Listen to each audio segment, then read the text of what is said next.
Welcome, Somi Omis.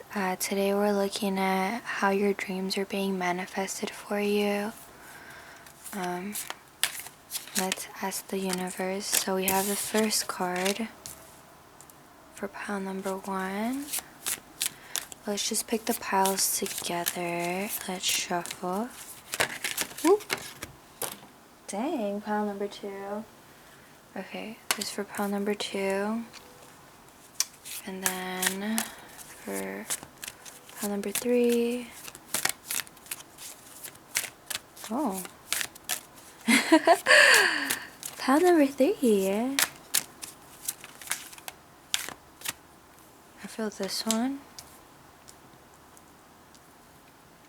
And then lastly, pile number 4.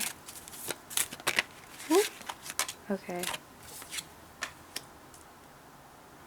And I feel like I should add one more pile.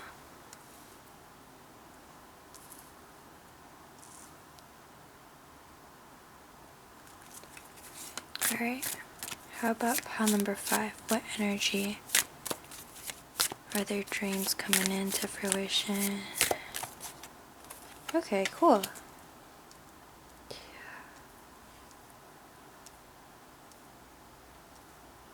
Alrighty.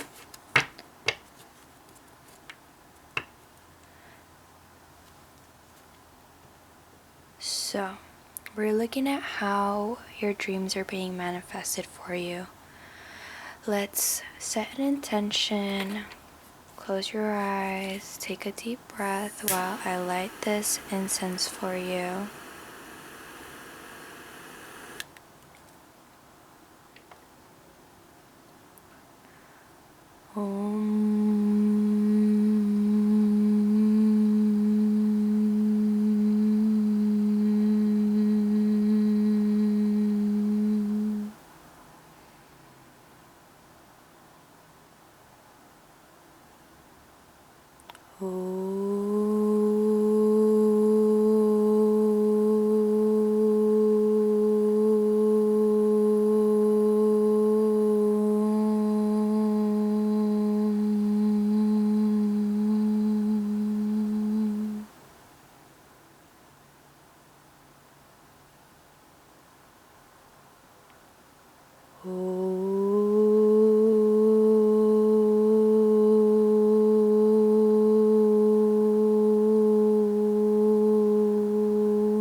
Welcome, listeners, my soul sisters, brothers, and theys. Welcome.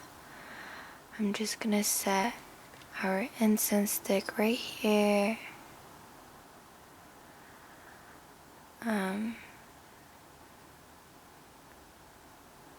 Alright.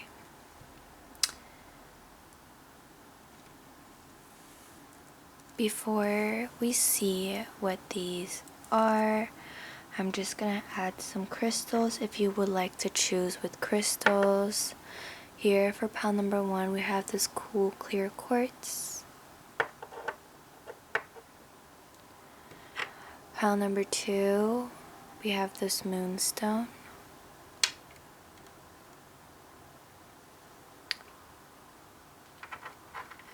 For pile number 3, we have this Kyanite crystal.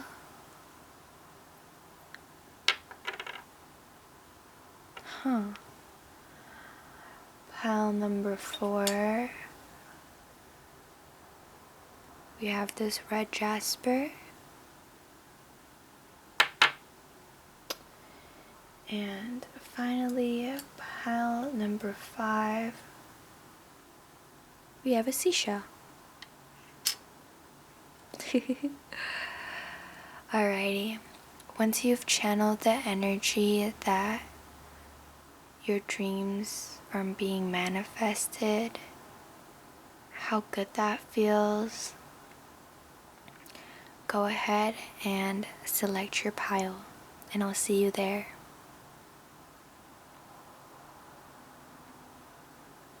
Alright, I'm just gonna move these up.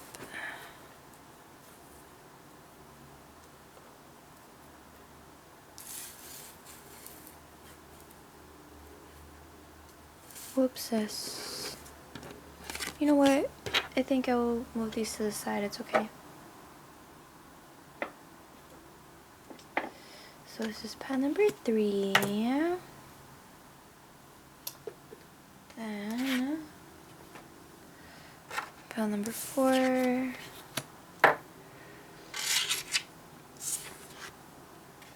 Pile number 5. Pile number 2. Awesome. For this reading, I want to keep it general. I mean, it is a general reading, but in the sense that I just want to see what Spirit wants you to hear today, wants to tell you today. Cool. Welcome, pile number 1. If you chose this cool clear quartz, this reading's for you. Alright, I'm going to place your crystal right here. Let's look. We have the card of I'm sorry. And the keywords are defenselessness, righting past wrongs, and uprooting. Uprooting. That's so pretty. Do you guys see how there's this... Oh my gosh, these look like faces in the roots. Facing each other. I'm really interested to see what your dreams are and how they're going to be manifested. Pile number 1. Alright, let's take a look at the dreams you're working towards, the dreams that are being manifested for you. We have I'm sorry. I wonder if this has to do with a reconciliation or people that you're finally being cut out. Let's see, Spirit. What's the dream that my wonderful pile number 1 is working towards? Feel these 3 cards. Okay. Let's see here.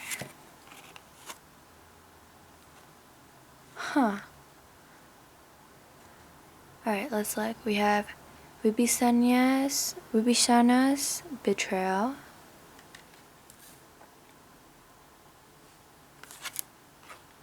Shiva's grief.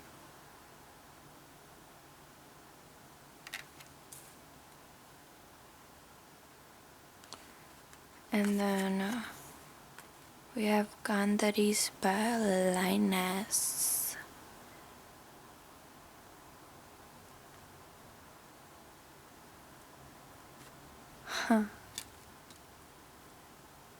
Interesting. Pile number 1.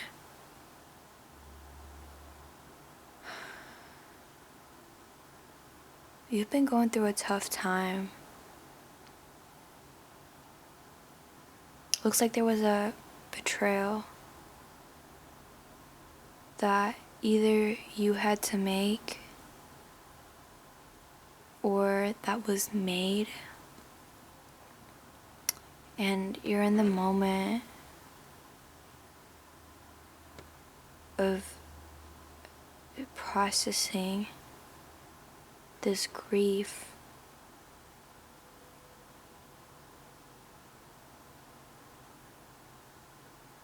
Alright, let me tell you about Vibhishana's betrayal. Basically, he knew that his brother, Ravana, what he was doing, going after other women, is wrong. So he kind of snitched on him, for the lack of better words.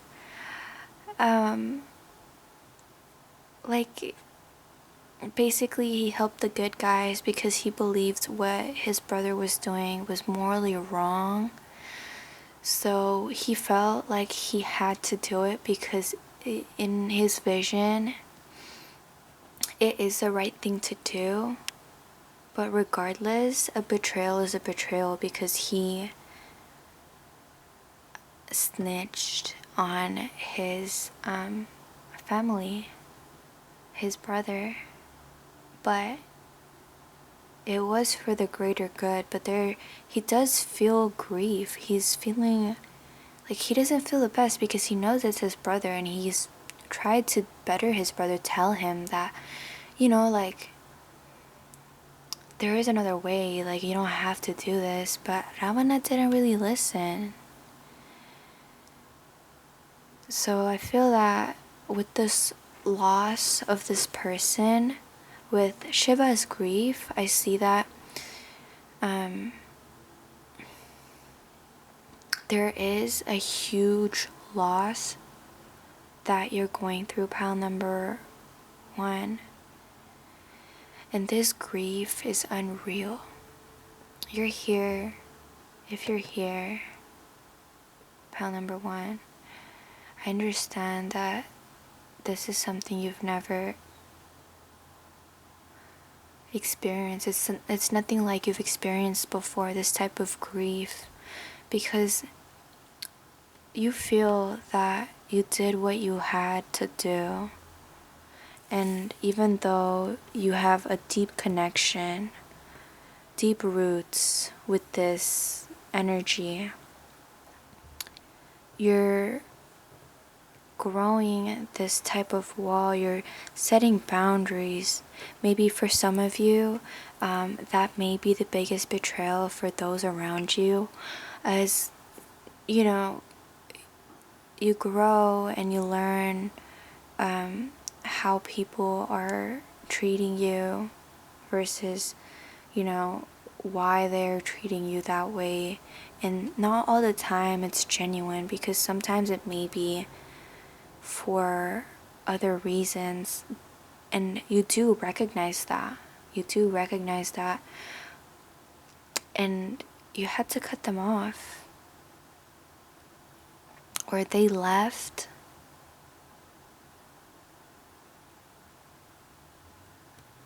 Something happened,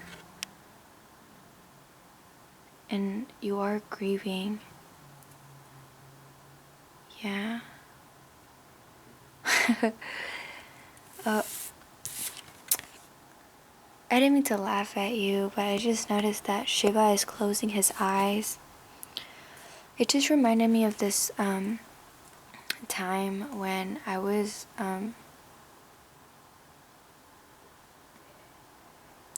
really sad over a boy, and I cared for him a lot.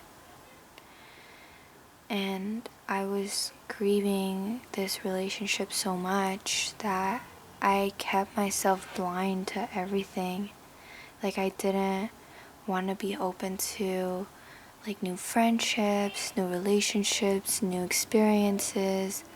Like, all of that was really difficult for me because I was in this energy of grief, and I was grieving this energy, this situation, even though I knew I had to do what was right for me, and I know that I did what was best for me.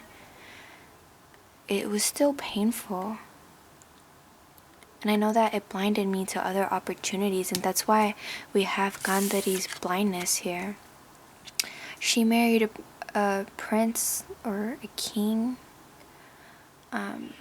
but her partner that she married is blind, and so she chose to be blind and put blindfolds on and remained blind for the rest of her life.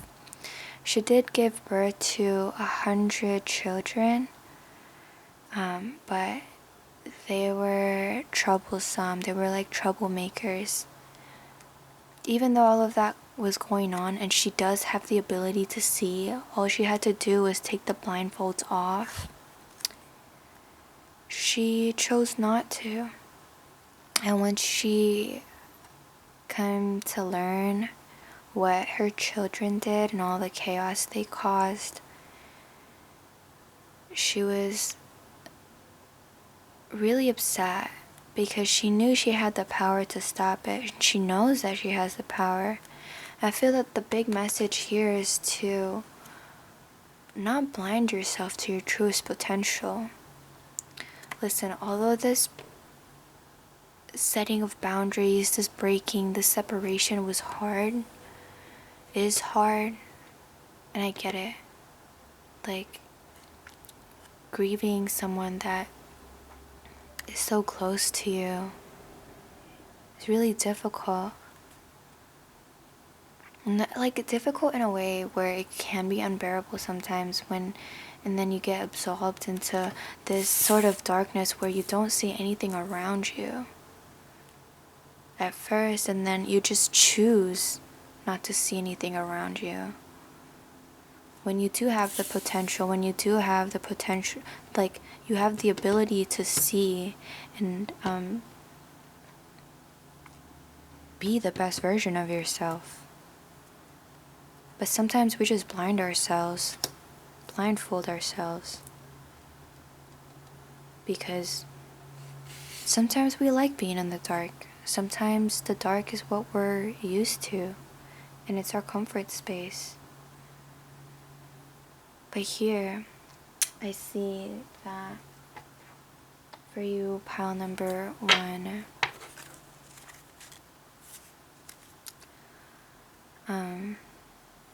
something that's being manifested, like, especially regarding your dreams, you're gonna be coming out of this grieving energy.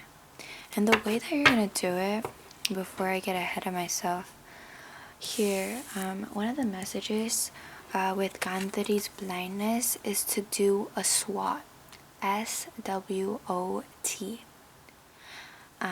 Your strengths, your weaknesses, opportunities, and threats.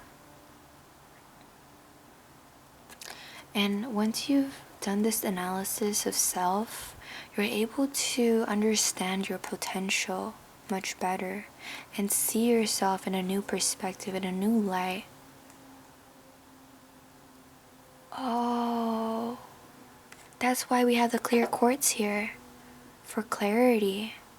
You guys are getting clarity on the situation. If you feel that what you may have done is like a big betrayal and you're grieving over it, trust that it's towards your best interest.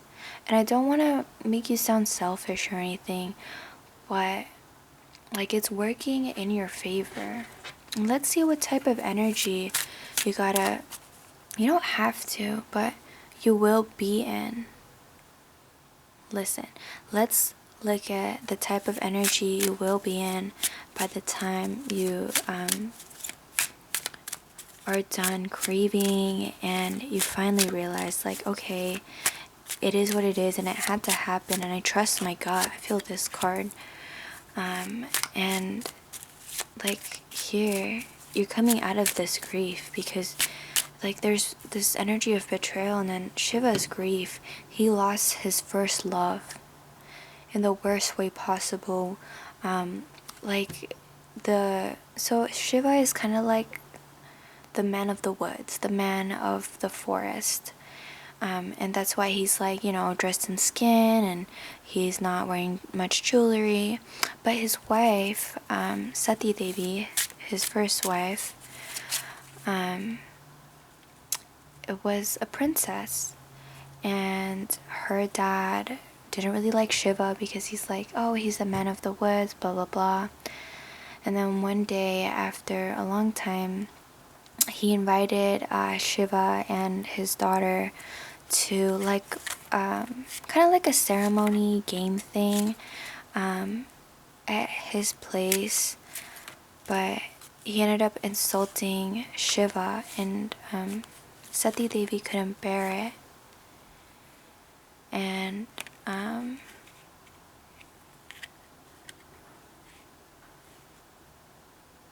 basically she was murdered.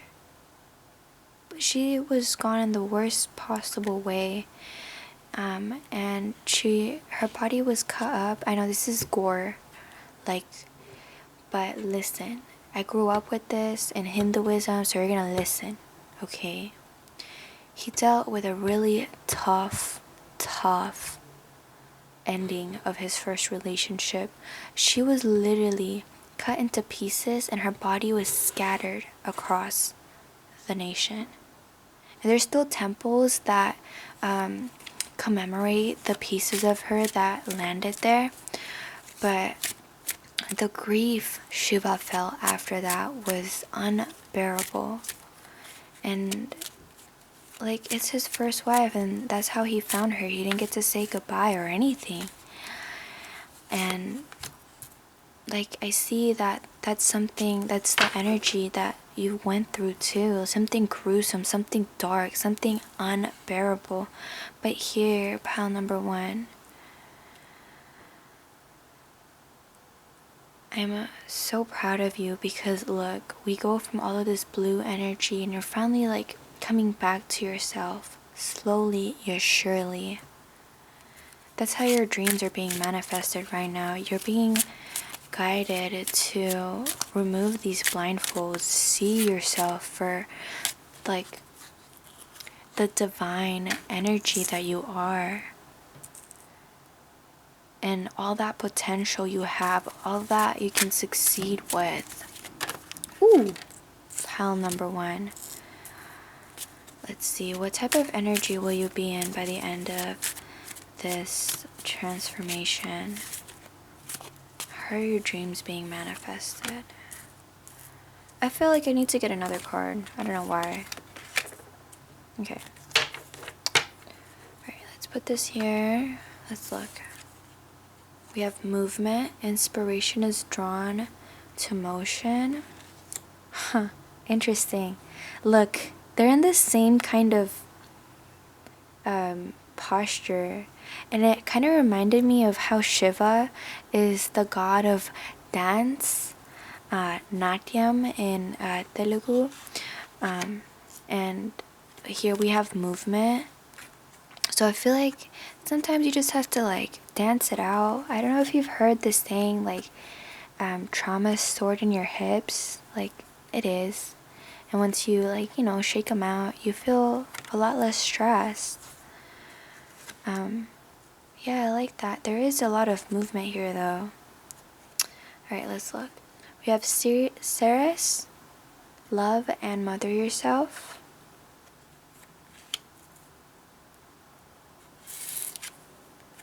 Lunar eclipse, open the door to a higher dimension. Huh, I like that. Hecate, change is important. Release the past.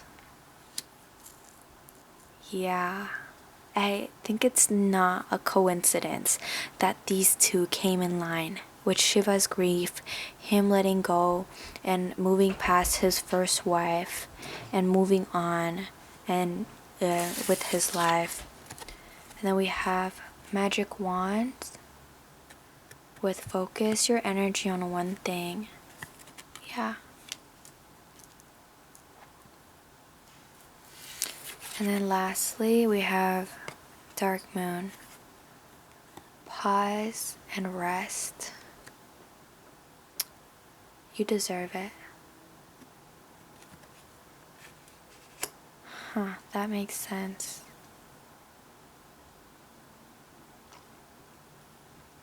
Listen, this grieving energy is like it takes a lot from you, let's be real. And like moving through this grief and letting go of the past isn't always easy.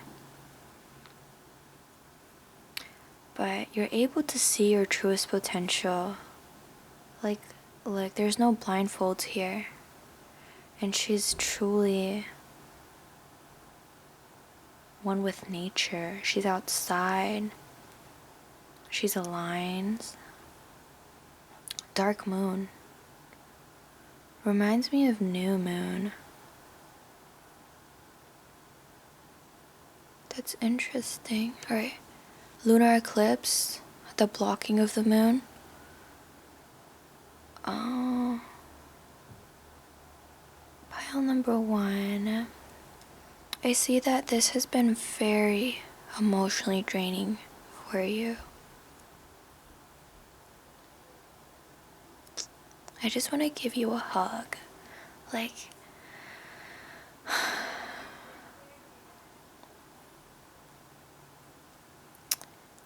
honestly, give yourself a hug for me, okay? Like, I'm sending that energy towards you right now.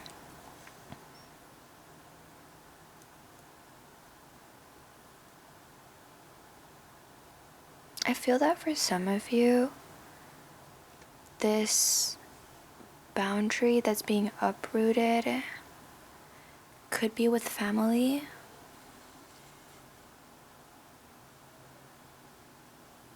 Like someone very, very close.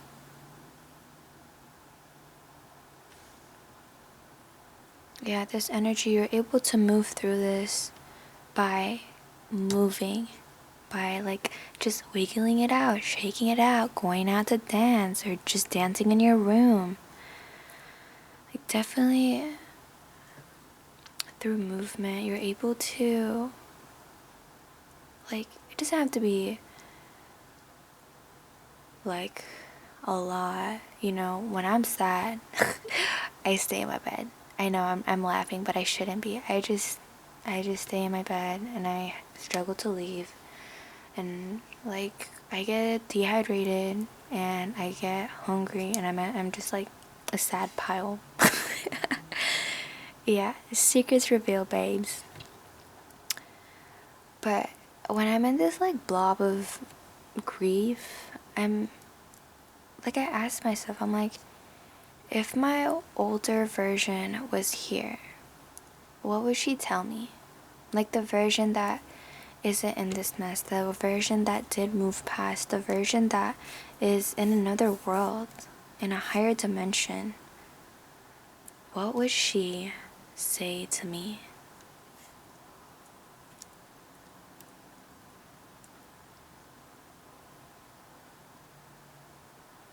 She's so kind. Yeah, I feel like your higher self is here, present, letting you know that through movement and like through each step of the way, be there for yourself. Visualize the type of life you would be living, this dreams that you're dreaming about. As you let go of the past, whatever this draining energy was, because you've been through a lot, pile number one. Your higher self wants you to know that as you release this past, Shiva's second wife is another form of Sati Devi, but it took him a very long time to see that. Parvati Devi, like, she loves him so much.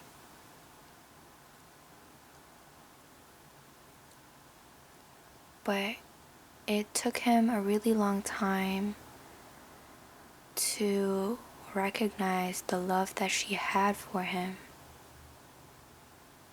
Yeah. I feel like for some of you, you are blinding yourself to these opportunities because of this grief, because of this darkness you're so used to that honestly is comfortable, and I get it. Like, it's really nice and cozy in your comfort space, and you like trying something new or going out of your comfort zone. It can be a little troublesome at first, but as you move little by little and trust in yourself, trust in your higher self, and focus on your dreams, I see that you're transforming it into a version of yourself that is well rested, done grieving,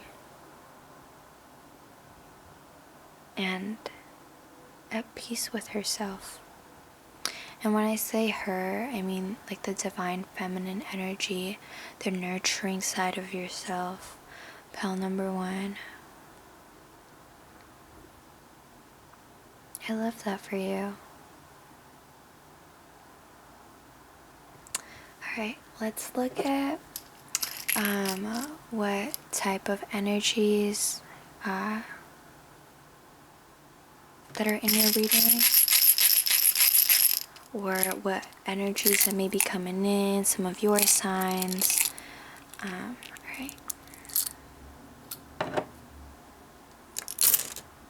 Oh, this is a moonstone. Right here.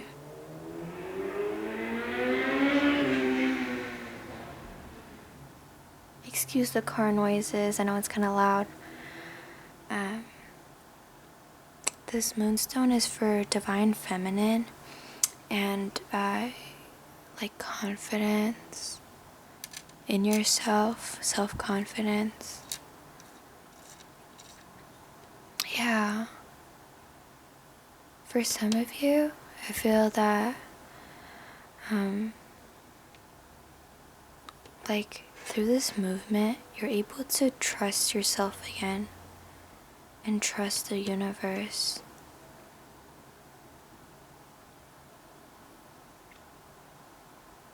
That everything happens for a reason. Yeah, with the seashell here, I see that this is a big transformation. Like, because of the spiral, I see that it's a big time of transformation for you. Pile number 1. We have this wooden bead. It reminds me of the forest. So maybe spending time in forest is where you feel truly yourself, truly free. We have a goldfish here. It's a sign of good luck. That's exciting. And then we have, we have 2 Aries trinkets.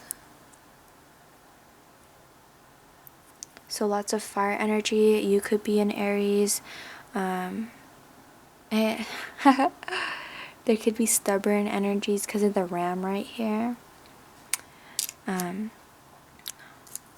then we have Gemini, air sign with intelligence. And then we have a sea turtle or a tortoise. And then, yeah, this spiral. You're going through a big, huge transformation, pile number 1. And I see that over here,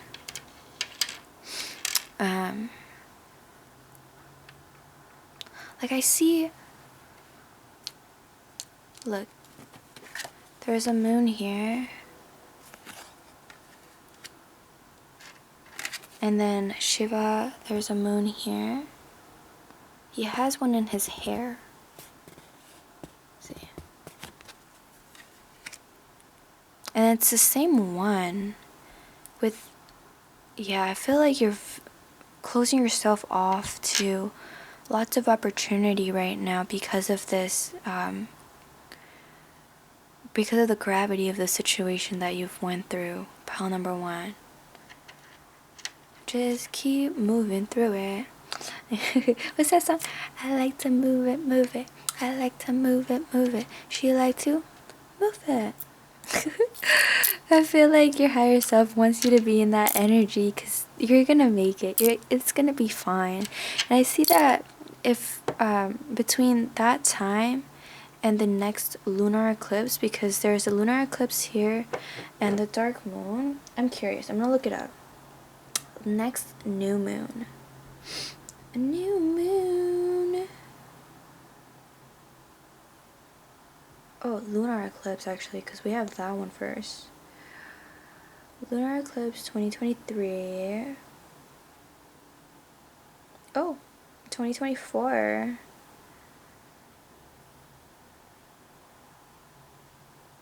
So April 8th. And then let's do new moon 2023. December 2023. Oh, on the 12th. So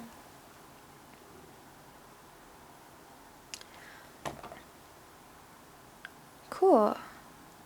I see that this change could be happening within the next 4 months, because the next lunar eclipse is in April, and then we have the dark moon here, which, like, I am filming this in December, but this is a timeless reading, so I would say from December to April, or 4 months, is a timeline for this to happen for you, pile number 1. If you've enjoyed this reading, or find any similarities, go ahead and let me know. I love interacting with you guys. I love seeing how this message reached out to you, and if it was helpful. Let me know, pile number 1. But that is all I have for you today. And I will see you in the next reading, okay? Stay strong for me. Keep fighting, okay? I love you. Even though we're mere energies, I'm sending you lots of love. Pile number 1.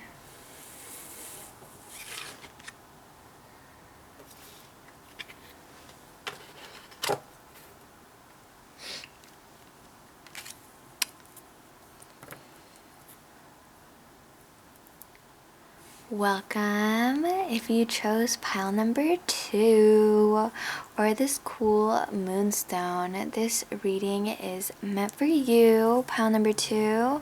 We're going to be looking at how your dreams are being manifested today. Alright, let's see. Lifting the veil. Questioning everything. Anything unaligned must go. Cool. I'm going to place your crystal right here.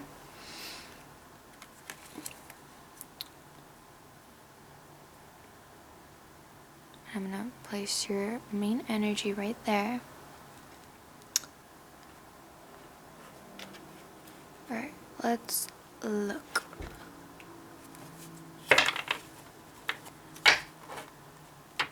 Alrighty, Spirit, Universe. What is pile number 2 trying to manifest, and how would it be manifested for them? Excuse-moi. Okay, let's see this one. Alright, what is it that they're trying to manifest, and how are they trying to manifest it? What is it that pile number 2 is trying to manifest, and how are they trying to manifest it? Spirit. Ooh. Okay. Okay, I'll take it. I was just gonna do 3 cards, but this one jumped at me, so I have to. Alrighty, pile number 2. I'm so curious. Okay, we have Kunti's motherhood.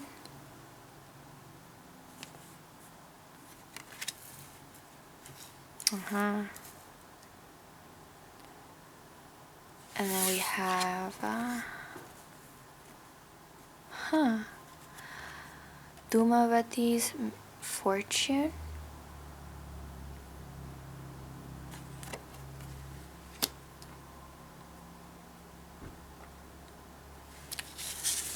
We have Dusyatana's reunion.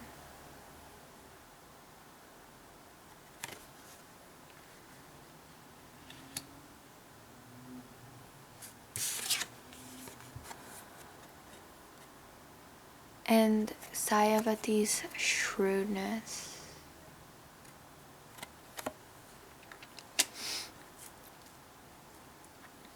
Alrighty, pile number 2.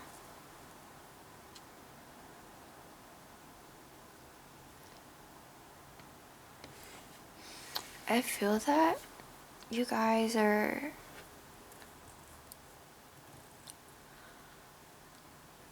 asking about some sort of reunion.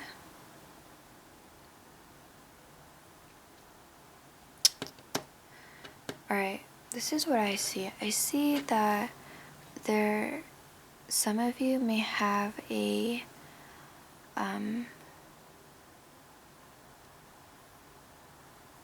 like possibly a rough relationship with a motherly figure in your life, and you may be feeling like you're in a low frequency right now, but you're trying to, well, although it's a low frequency, it will flip for you. Like if you're feeling like misfortunate and bad, just Dumavati is gonna come in and change that for you. She's gonna flip it. And if you feel like you've been unlucky in love, there will be a reunion of some sort, and you will get your love that you're looking for, that is nurturing, that comes in this divine, like, feminine energy.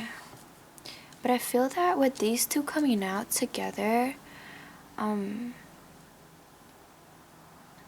I feel certain that you're not entirely looking for love. I feel that you're looking for a connection,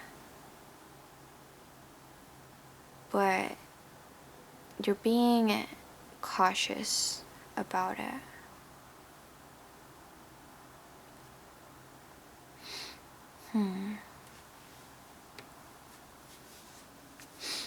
With lifting the veil,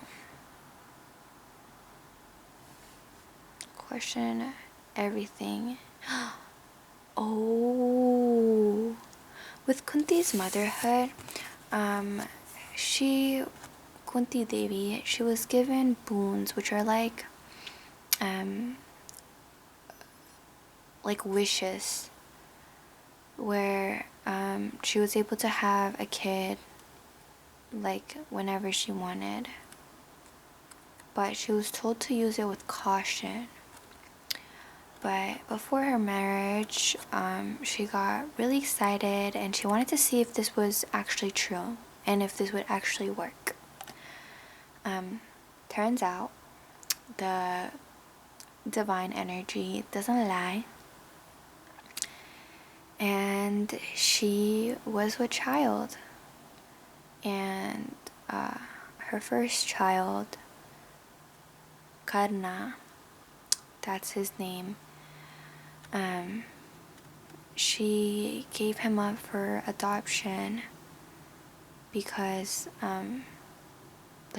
she wasn't married yet, and she just had a kid from like thin air, I think. And she didn't want to be associated with that, so she gave him up for adoption, and he grew up without a mother, questioning why she left him, why she abandoned him.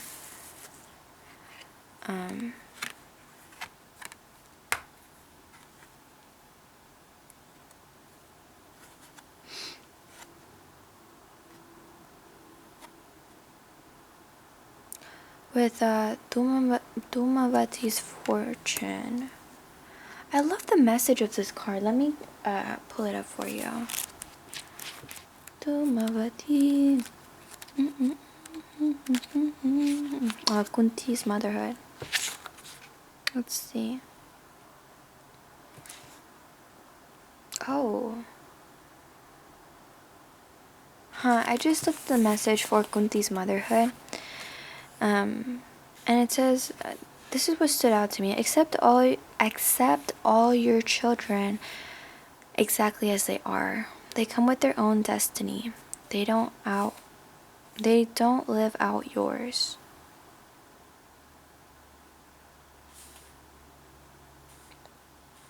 The message is here. Your parents love you more than you could ever know.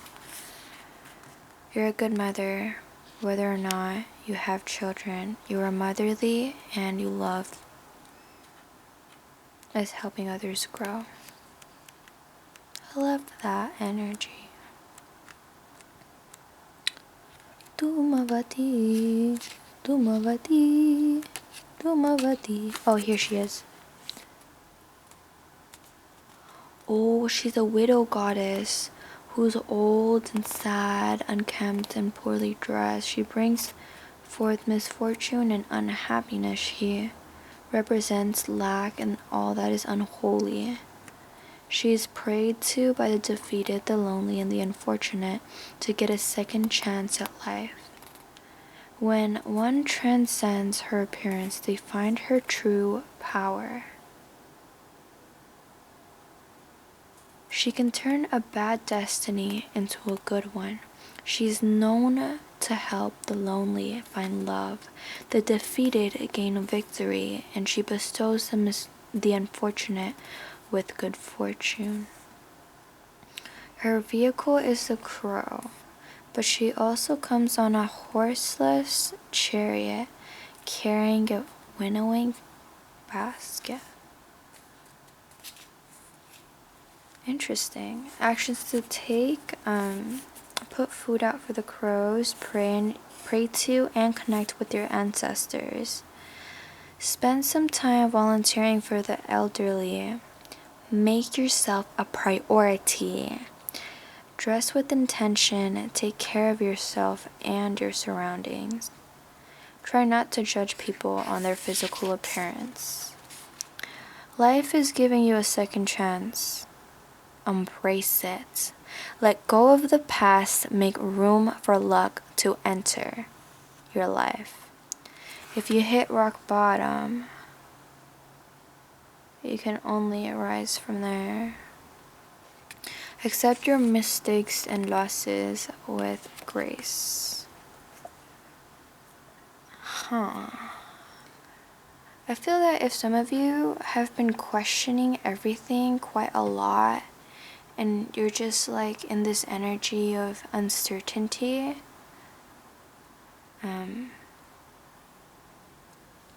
trust that this is being flipped.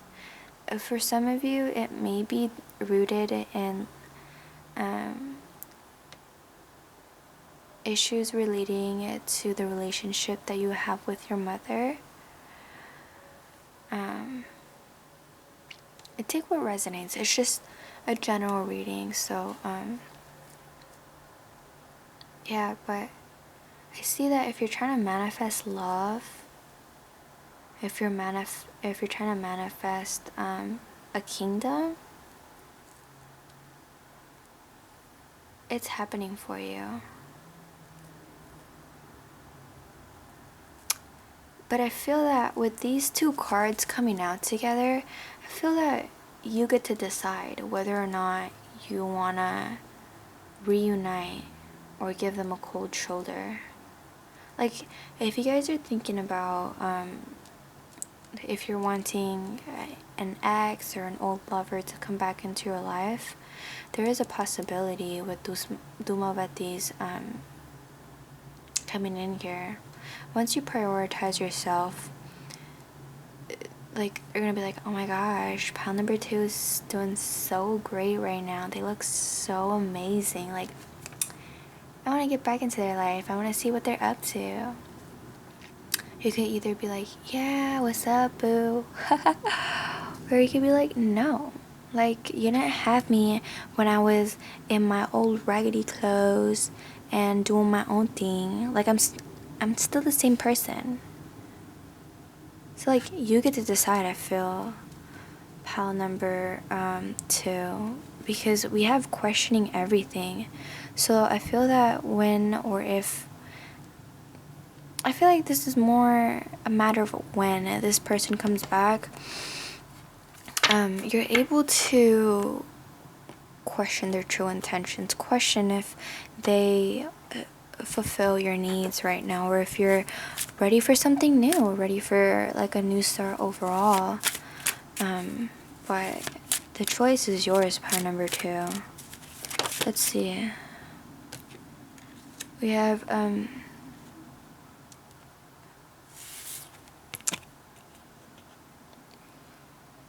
Spirit.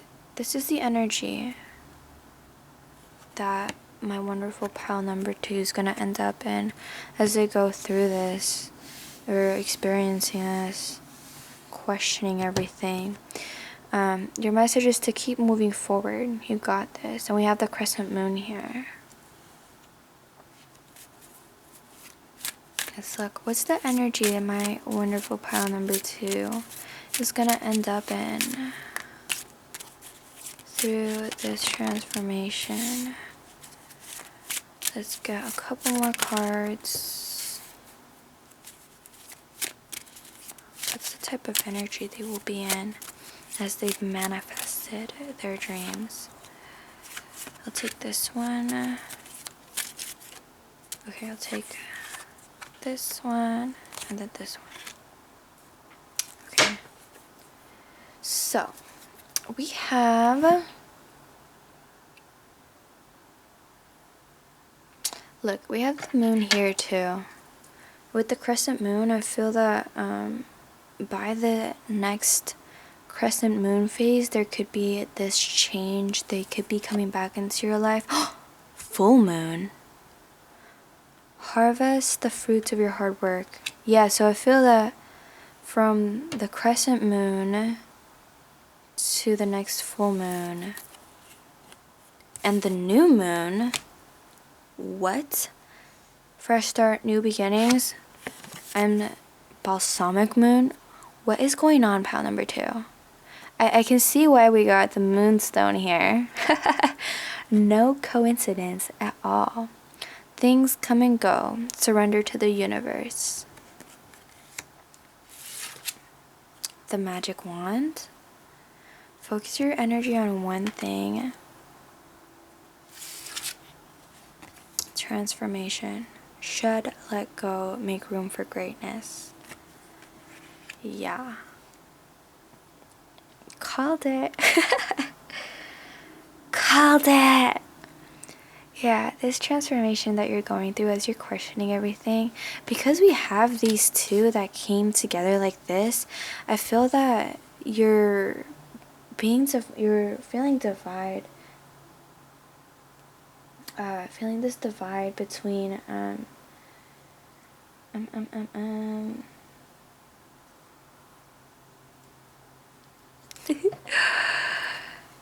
like these two things that you've been trying to manifest.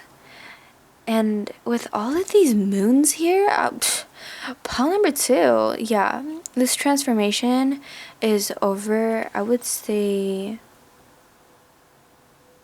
Wow. Okay, look. It's past a full moon cycle.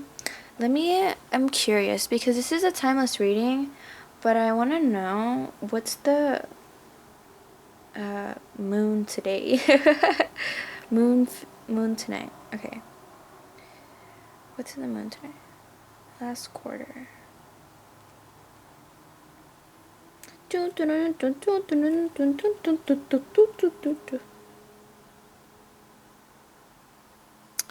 Oh, so the moon is like this. Disregard that. Disregard that. So it's in the waning crescent phase, it says, or the last quarter. But, so I feel that between the crescent moon, and let's think about the moon rotating this way, I think it goes this way. So like this darkness is going away and you're harvesting the fruits of your labor. Like this person's coming back, you're like getting more clarity of things, you're stepping into your true power with the moonstone here, having the self-confidence as you like change up your surroundings and truly take care of yourself. You're having a fresh start and new beginnings. And I feel that you're kind of leaning more towards like allowing this energy to come back, but not letting them in, because I see that here with balsamic moon, things come and go. Surrender to the universe and focusing on that one thing. There's something else that you want, but I feel that you're preoccupied with this energy here, this reunion energy, and that's your biggest transformation. Look, because first we started with the moon phase like this, right? And then we have this moon here. Pile number 2. Yeah, I see that you're gonna gain more clarity on this situation. You're definitely attracting more love interest into your life. You're definitely attracting more opportunities with this makeover, this whole transformation you're going through. Get it? But I see that by the next full moon, you're able to let this energy in, this energy of abundance, this light. You see that energy right now. You see it. You see the energy. But by the next full moon, you're able to enjoy it. And then after that, by the next new moon, so 15 days past that, 2 weeks past that,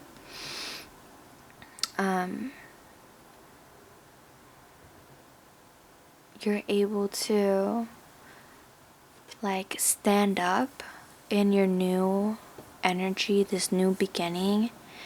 And by the balsamic moon, or this tiny little crescent, I don't know, I guess it's called a balsamic moon, correct me if I'm wrong, but you're able to freely embark on this new journey, and that's what is being manifested for you, pile number 2.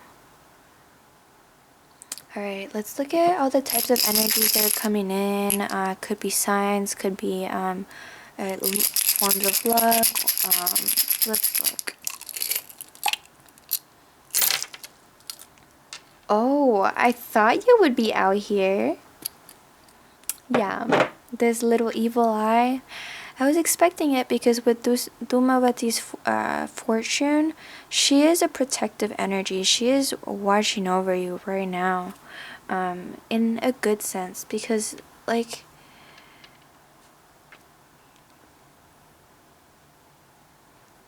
she wants you to do good. You may be in that type of energy too, kind of like old man grumpy energy. I get it. I get the vibe. Like, I don't judge. Interesting. With this pin right here, I feel that during this time, because we have it between the full moon and the new moon, your higher self wants you to just take a break. Like, put a pin in it, but like, you know, when you're pinning something up, I feel that you should truly celebrate this new beginning of yours, pile number 2. What's being manifested for you. We have the starfish, this golden starfish, golden star. I am filming this around the holidays, so that could be an important time for you. We have Virgo here with practical. We have a seashell, and we're going, and with this spiral, I could tell you that you're going through this major transformation, possibly of self-love. The way you see yourself is changing by the way you treat yourself and your surroundings. We have Pisces with intuitive. Again, this could be your energy or energies that are presently in your life or that are going to be in your life. We have Aries here with courageous. And I do see that there is going to be career opportunities and new friendship opportunities for you with this green aventurine. We have a starfish 2 stars here. It kind of reminded me of like, oh, I gave them a 2-star rating, but also like, oh, like 2 stars. Oh, stars. We have stars here. Possibly with a lot of moon energy here, spending time outside stargazing. Yeah, with the eye and the moon, stargazing might be something that will bring you to yourself again, just regarding whatever energy that you have with your motherly figure. You're able to be in tune with your senses. Yeah. And then finally, at pile number 2, we have this cute little elephant. Kind of reminds me of Ganapati. So I really do feel that there's going to be new opportunities in career, success, and friendships. Yeah. And you are being divinely protected right now. With the eye here and then an eye here, we have 2 eyes, 2 stars. Things could be coming to you in pairs. Or you might get paired up by the holiday season. You might meet someone new during this holiday season. During the holiday season, because this is a timeless reading, so take what resonates. Pile number 2, if you've enjoyed this reading, I hope you did, because I really enjoyed reading your energy. Go ahead and comment, like, we'll do whatever you want. I'm not gonna force you to do anything, but let me know. Ooh, what? Virgo. Fresh start, new beginnings with practical earth energy. I feel like there's a lot of groundedness too. Yeah. I'm coming out of a seashell. Like this for you, pile number 2. And I will see you in the next reading. I hope this new love, this energy, these opportunities manifest for you well, and that you receive them with open arms. Pile number 2. Okay, final goodbye.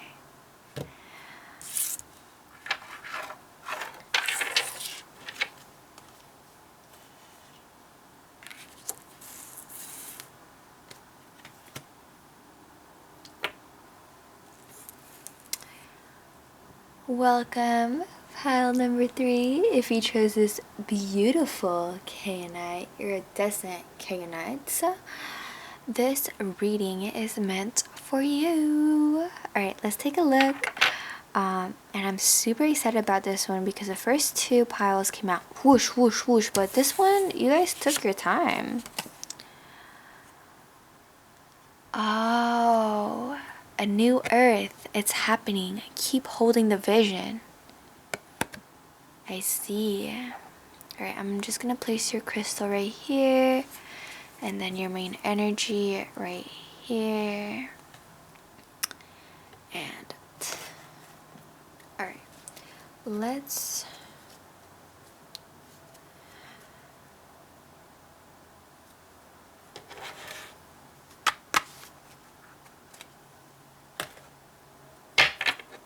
see here. Universe, what is pile number 2 trying to manifest, and how is it being manifested for them? Oh, pile number 2. Apologies, pile number 3. Let's try that again. Like I was in a little fog. Huh. Kyanite is a crystal for meditation and communication. Okay. So we have Annapurna's nourishment. What is pile number 3 trying to manifest? And how is it being manifested for them, the universe? Oh. Huh. Okay. Interesting.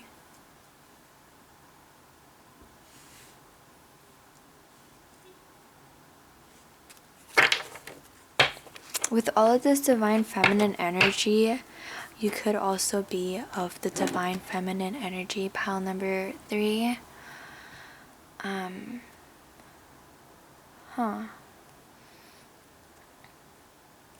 I see a clear message here, and it is that you're having this need to go on this journey of self-love. And let me tell you why I see this message. I feel that there's a lot that you're leaving behind in order to pursue what is fulfilling to you. Because you're looking towards this new earth, and what happens with Annapurna Devi, she is the first wife of, well, her name, this is like her incognito name, Annapurna. But she was Shiva's partner, and they get into a fight about something. And he makes her feel like, oh, she's not doing that much, or not contributing it like that much. So she gets upset, and she's like, I'll show you. And she takes herself, and she goes to mountains far, far away, and hides from Shiva. And Annapurna Devi, in this form, when this is her incognito name, right? She is the goddess of food, nourishment, and like when she was upset and she ran away, there was only one town that had food, because she's like, I'll show you my power, like, you need me. That's like the main energy from what I feel. And she goes and she's taking care of this town, she's cooking for them, she's thriving. Meanwhile, Shiva is trying to like take care of the rest of the world and trying to see how to, step in for her and what she does for the world. And he couldn't. So he went out to find her, and finally apologized. Yeah. I see that right here, you are walking away from an old version of you that loves, an old version of you that, or people, you're leaving behind people, and you're looking towards this new earth. And you are, like, you do go into this new world. And this anger with Kalima's anger, this woman was in battle for weeks and weeks and weeks, and she was exhausted, and she was so mad at the demon that she was fighting. Yeah, she was so upset.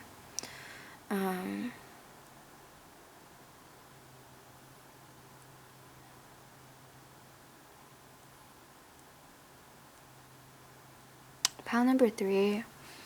If there is a partner here that isn't treating you well, like, you're a wonderful soul, and you have all the love to give. You have all the nourishment, you have all the beauty, the divine energy. I get it. You're mad at this energy that didn't treat you well, that didn't see the value of you. Know that you're loved for who you are. And if that's not the way you feel right now, you should either change the rules of the relationship or change who you're in a relationship with. Because this energy is making you really upset, and it has caused you to separate. Like, I feel that for the most of you, if you chose this pile, you're going through this separation, this realization that you have the power. let's see. How is pile number, what energy are they gonna be once they manifest their dreams? Oh, I completely forgot pile number 3. This reading is about how you're able to manifest your dreams and how your dreams are being manifested for you. I can't believe it took me this long to introduce it for you. Apologies. I think I get the sign that I got earlier. Thank you, universe. Thank you. Oh, we have magic wand. Focus your energy on one thing. Okay. Alright. What's the energy that my wonderful pile number 3 is going to be in once they've manifested their dreams? What's the energy that my pile number 3 is going to be in once they've manifested their dreams? Once they've manifested their dreams. What's the energy my pile number 3 is gonna be in? I feel these 2 cards in this order. Okay, let's look. We have the witch's hat. Express yourself. Share your gifts with the world.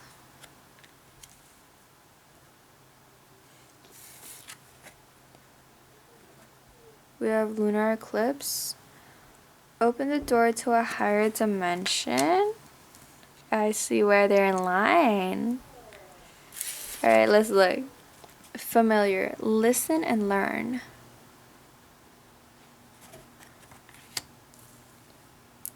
And then we have Freya. You are worthy. You are loved. Huh. With Mandodiri's love right here. I see. Huh. And it says no. Sleep on it. I felt that.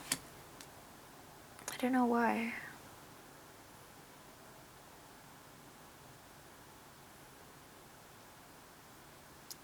Huh.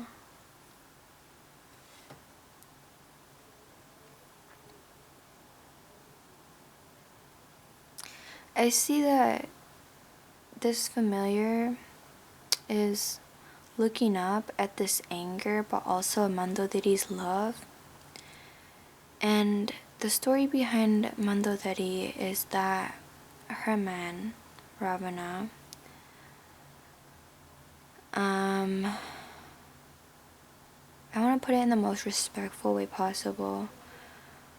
He was full of lust for other women as well.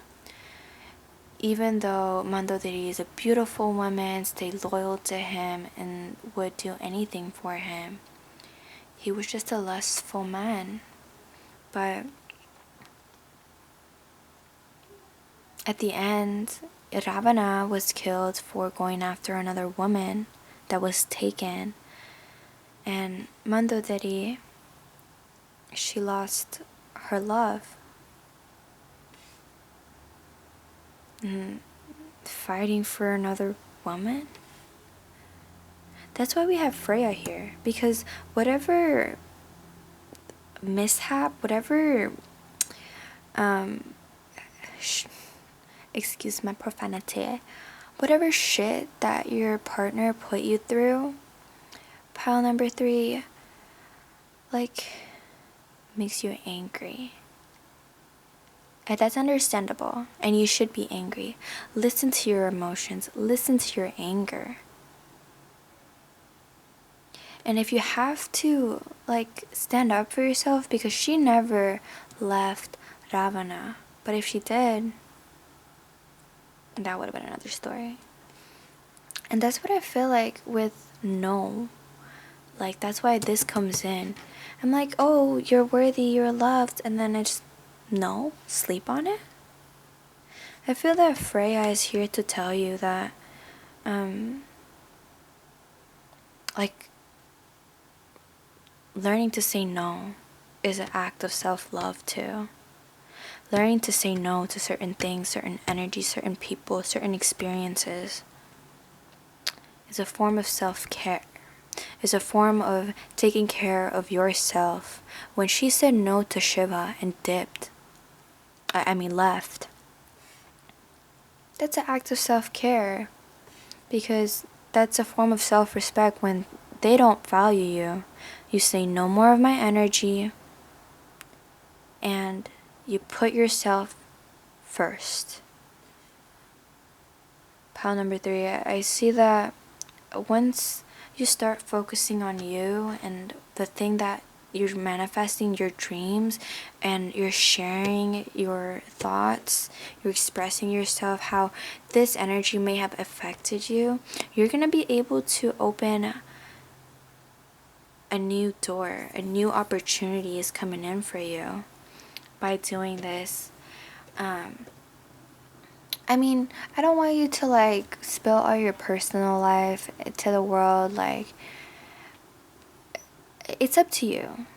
I'm not going to tell you what to do, but if there's people that you trust, like, speak with them, let them know.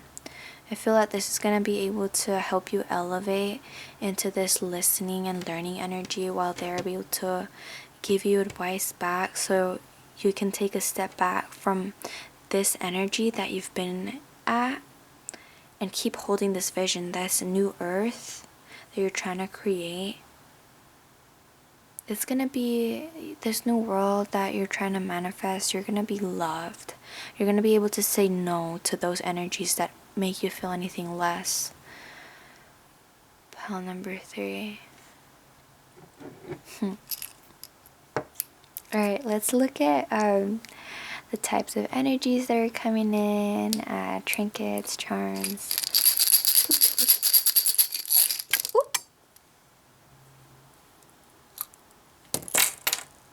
Whoa. No way. Okay, let's look at what fell. Oops. Is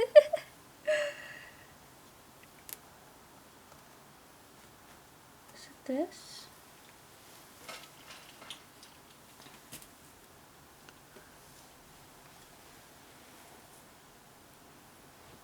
Something fell and I don't know what. Something fell and I don't know what. Totally a sign, babes. Yeah. I think you're stepping into this energy where you're able to say no quite strongly, or possibly for some of you, with no. I think that you're being guided to practice saying it more. So as you're creating this vision of your dream life, you're able to work towards it while being firm with your boundaries. You are meant to, like, look, you're so loved. Your higher self is sending you love. Your ancestors, your spirit guides are here with you. There's lots of love that you're being surrounded by. We have a star here, golden star, and I'm like filming this around the holiday times. So pile number 3, there could be an important message for you around then. Also, if you want to go stargazing, because we have lunar eclipse here, and then I know that the next lunar eclipse in my current timeline is about 4 months away, so that could be when your new earth is being created. We have Leo here with generous. Then we have Taurus with trustworthy. And then we have Pisces with intuitive. So we have fire energy, earth energy, and water energy. Ooh, you're breaking apart from something, and the fact that I dropped something and I literally couldn't find it, I feel that this thing that you're saying no to, the thing that you're walking away from, this transformation with this spiral, it's gonna put you in a world where you feel worthy of being loved as much as you are. You feel very loved and cared for, and you're truly stepping into this power where you're firm with your boundaries, and you're truly saying no to the energies that you're leaving behind. Pile number 3. That's how your dreams are being manifested.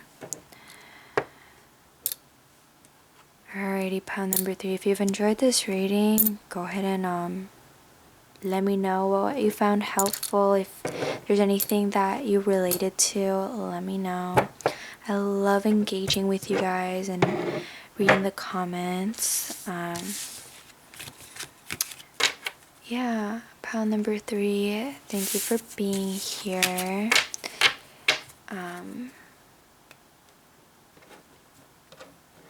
And with Kyanite here, it's such a pretty rock, and it's really helpful with like being in a meditative state. If you're trying to visualize and keep the vision, like holding the vision, if you're using visualization as a part of your manifestation rituals, like I recommend getting this crystal, Kyanite. Alrighty, pile number 3. That's all I have for you today, and I will see you in the next reading.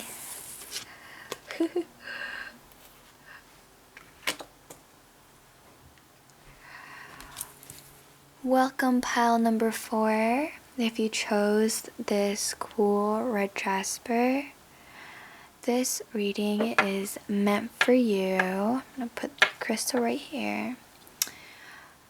Today we're looking at how your dreams are being manifested.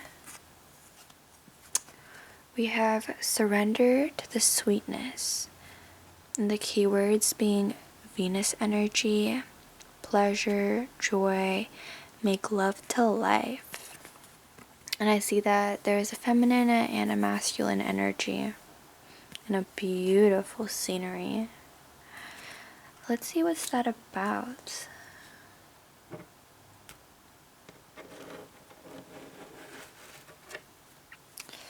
Alrighty, pal. Number 4. What are the things, what are your dreams that are being manifested, and how are they being manifested?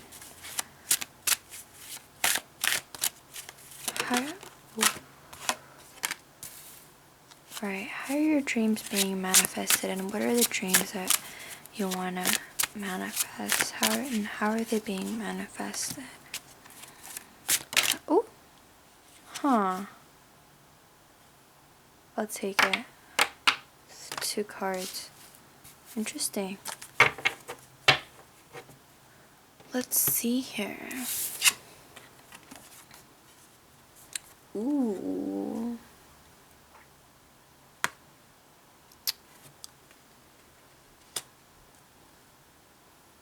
That's interesting. So we have Arjuna's dilemma. So we have Arjuna here and Krishna. We have Urvasi's rejection.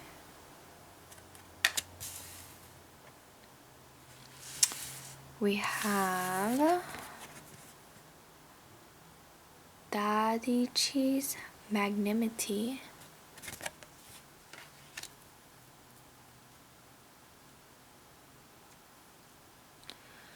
And then we have Bali's misunderstanding.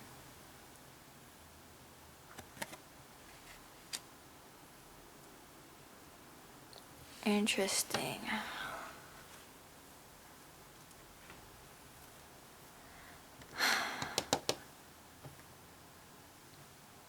Pile number 4.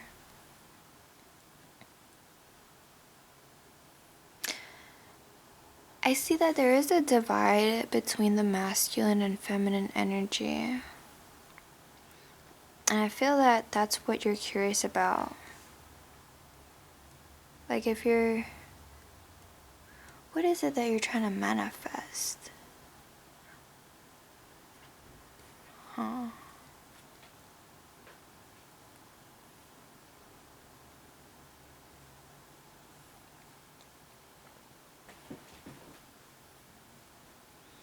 We have Arjuna's dilemma, Urvasi's rejection, Dadiji's magnanimity, and Bali's misunderstanding. Okay, let's look.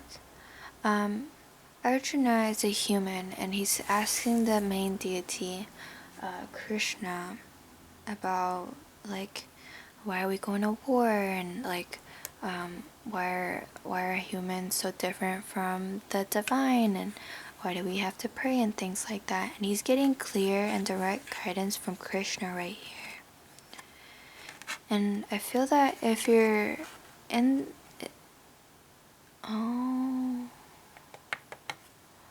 pile number 4, I feel that most of you are curious about a spiritual connection, a connection with the higher beings.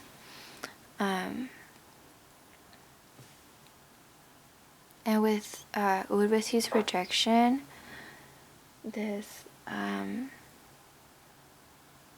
Urvasi Devi, she's like one of the most beautiful women, and one of the prince that she danced for. She basically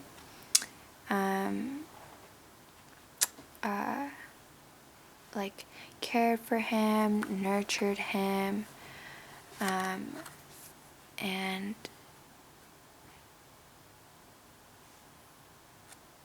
later when there was a proposal of a relationship between them made, the prince rejected her only in the means of, oh, she cared for me, I love her, but not in that way. And Urvasi Devi, she took it personally and she was very hurt. But at the end of the day, it probably wouldn't have worked out. So sometimes rejections are blessings in disguise. And if there was a rejection, don't take it too personally. Just know that you're being redirected in a way. Yeah, you're being redirected in a way where you're able to surpass any misunderstandings. Interesting. Because with Dadiji's magnanimity, regardless of like how the people he didn't like treated him, he overcame that and stepped in when he knew what he could do would bring good and help other people, regardless of how they are, what they are, because it's more of who he is and who you are as a person. Pile number 4, you're able to, I see that you're gonna grow past this misunderstanding, because with Bali's misunderstanding, it's a fight between 2 brothers, and one of them was presumed dead when he was killing a monster, and he was trapped in a cave.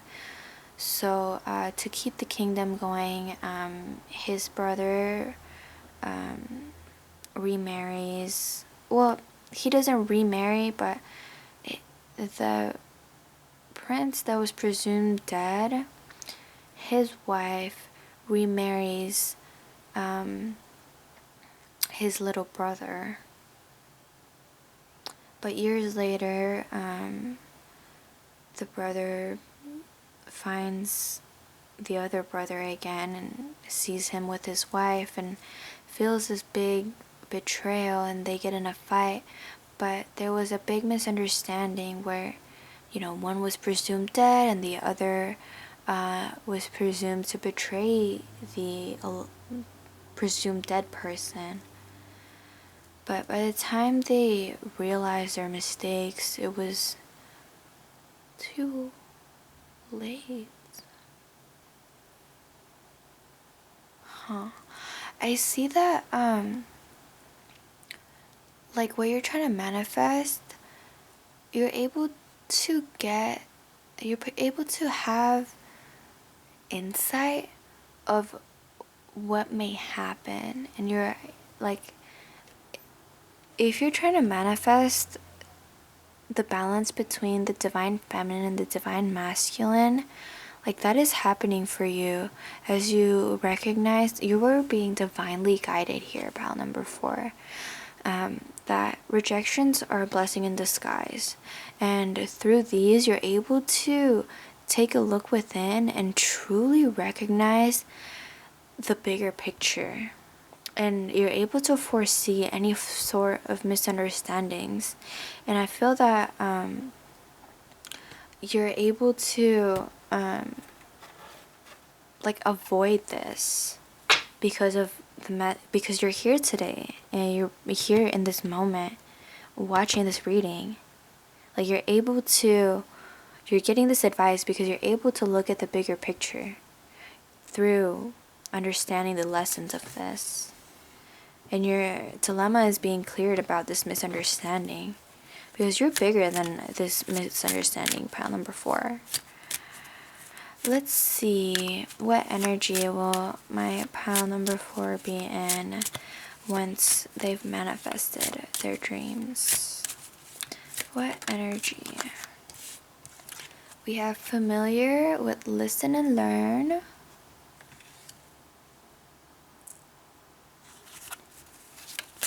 What energy will my pile number 2 or pile number 4 be in? Waning gibbous with count your blessings. If some of you are attracted to or felt intuitively drawn to pile number 2, definitely go check it out. Are some similar messages in it. Alright. Pile number 4. What energy are, oh, perfect. What energy are you going to be in once you've manifested what you're trying to manifest? We have Ceres with love and mother yourself.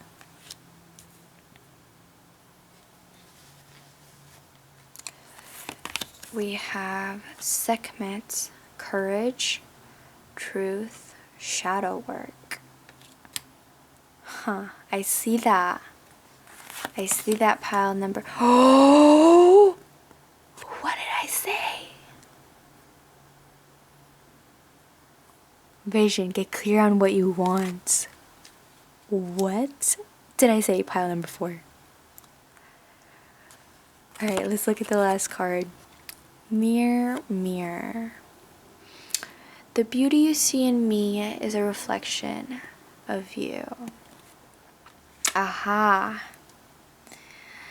I see. I feel that this misunderstanding that propped up here is more a misunderstanding between your inner self. Like it's an inner conflict more than anything. This vision that you're trying to create, there's some sort of shame, some sort of rejection that you've tied to this thing that you're trying to manifest. And the spirit is asking you to take a closer look at the thing. Like there is inner conflict here. It's very present. But once you get into this meditative state and truly think about the bigger picture, oh, look at how they're aligned. And look at how Urvasi's rejection comes with shadow work, because that's literally the energy here. There's a lot of shadow work with this energy that Urvasi Devi had to do to be able to be okay with the type of rejection she had to face, because she's literally one of the most beautiful women in the world at the time. Yeah. And then we have, oh, apologies. ¿Qué pasa? Okay. Oh.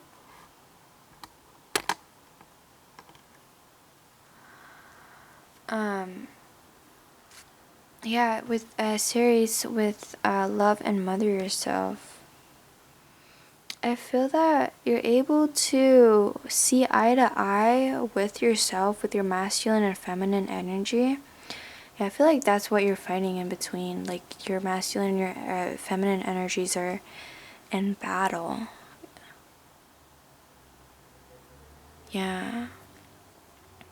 But as you listen to like what it is that you're feeling conflicted about in this meditative state, and express gratitude and truly treat yourself in a nurturing manner where you avoid shame or this fear regarding rejection, and you do this shadow work right here while you mother yourself, while you stay kind to yourself, because you are being divinely guided here, pile number 4. You're able to step into this energy where you're able to see the bigger vision, pile number 4, and see yourself in a new perspective. Where here we have Bali's misunderstanding. You see these two masculine energies at war with themselves. But here we have two feminine energies where they're truly seeing themselves as beyond the stars, as part of the divine.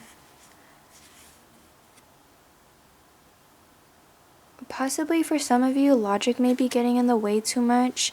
You just need to trust your intuition and trust that logic may not always make sense when it comes to trusting your intuition and doing what you feel is right. Pile number 4. You're being called to listen and learn, to be able to have this new perspective, balanced perspective of yourself. Yeah, because we have balanced here. You should look up magnanimity. It's, let me see it. It's spelled like this.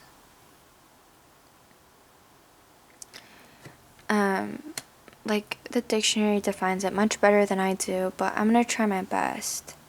I feel that here with Dadiji's magnanimity and this form of selflessness comes into play with the divine feminine energy, where the nurturing, loving, mothering self in this internal conflict, pile number 4.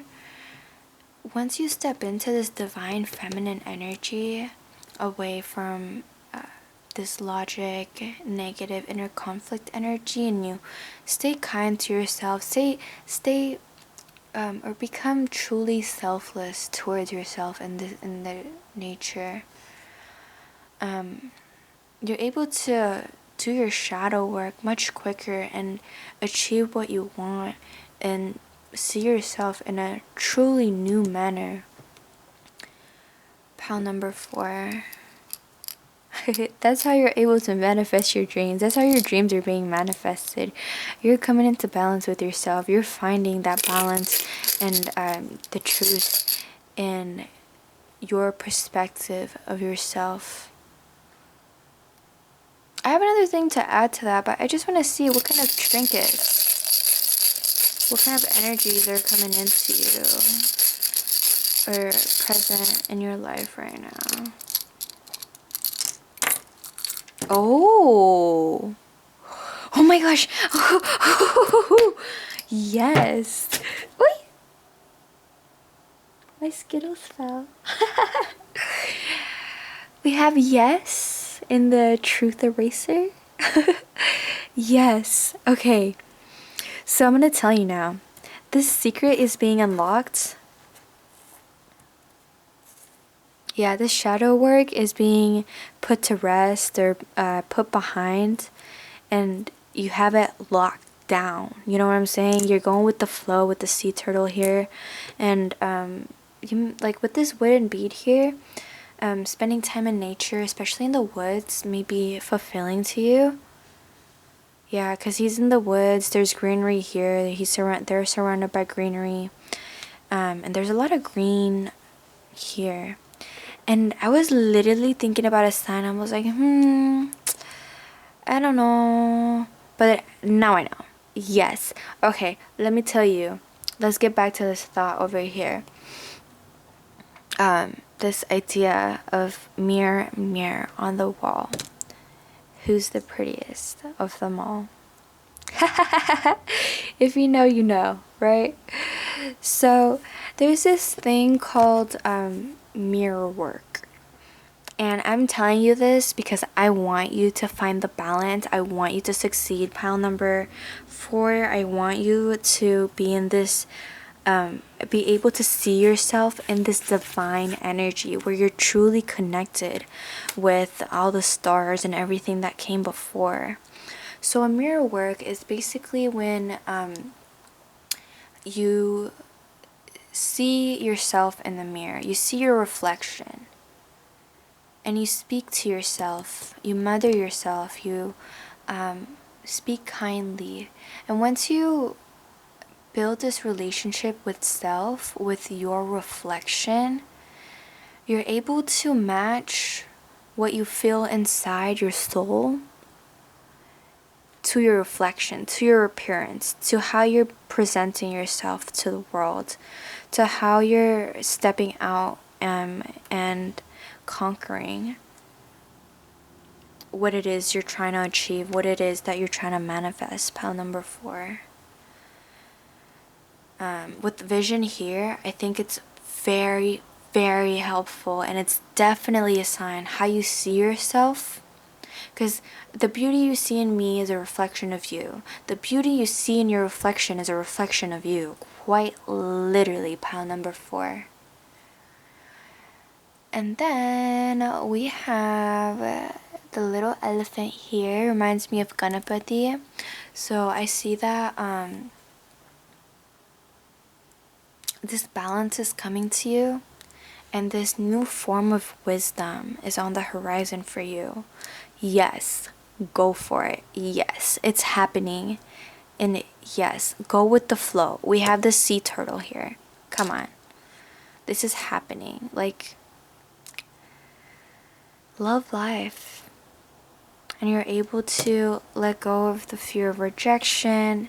And you're able to go and do this shadow work much quicker, with more ease, as you listen to what your dilemma, what your curiosity, what you're questioning, these questions that you're questioning are trying to tell you. Pile number 4. If you've enjoyed this reading, if these messages helped, if you guys did the shadow work, or and yeah, we have shadow work and mirror, mirror. The mirror work, let me know how that turned out for you, because this transformation with these 2 coming in, this is important for you to step past and see yourself beyond this dilemma and this misunderstanding that you feel that you're going through. Pile number 4. Alright, I hope you've enjoyed this reading, and I will see you in the next one. Bye!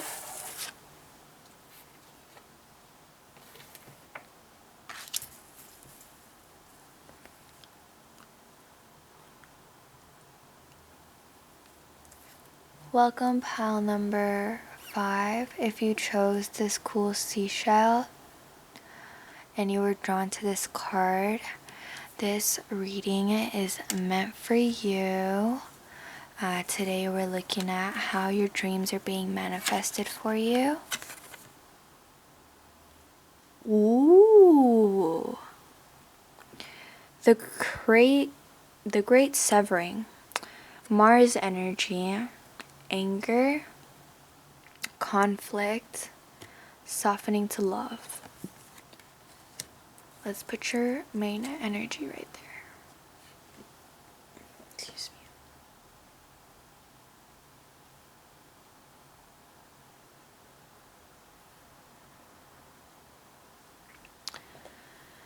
And then the Great Severing, pile number 5. I am curious. This is just the incense exquest. Alright. What is pile number 3 trying to manifest? If you're drawn to pile number 3, I definitely recommend checking it out. Pile number 5. Alright, universe. What is pile number 5 been trying to manifest? What is something they're... Bless myself. Thank you. Excuse me.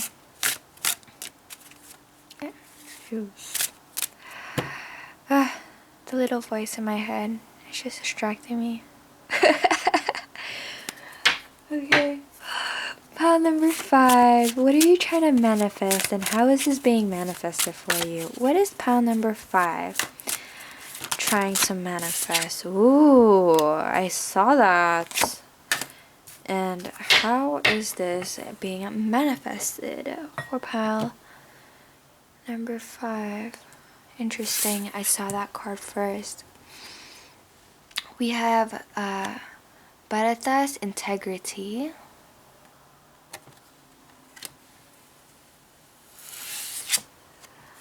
We have Vasudeva's anguish. I'm intrigued. I'm so intrigued. Oh. Shibi's selflessness. What are you trying to manifest, pal? Oh.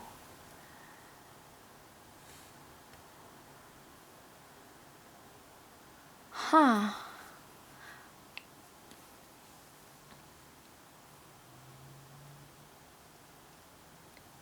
I see. I see that you're trying to cut something off for good. Pile number 5. Whether it's anger, whether it's a conflict, something unbearable. You want to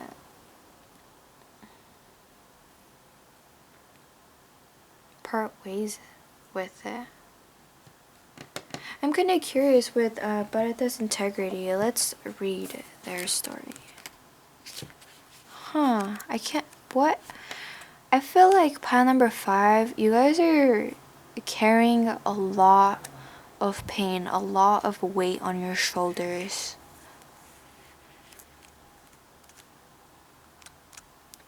Some of you might have had to give up a significant part of your life and you haven't been able to come to terms with it.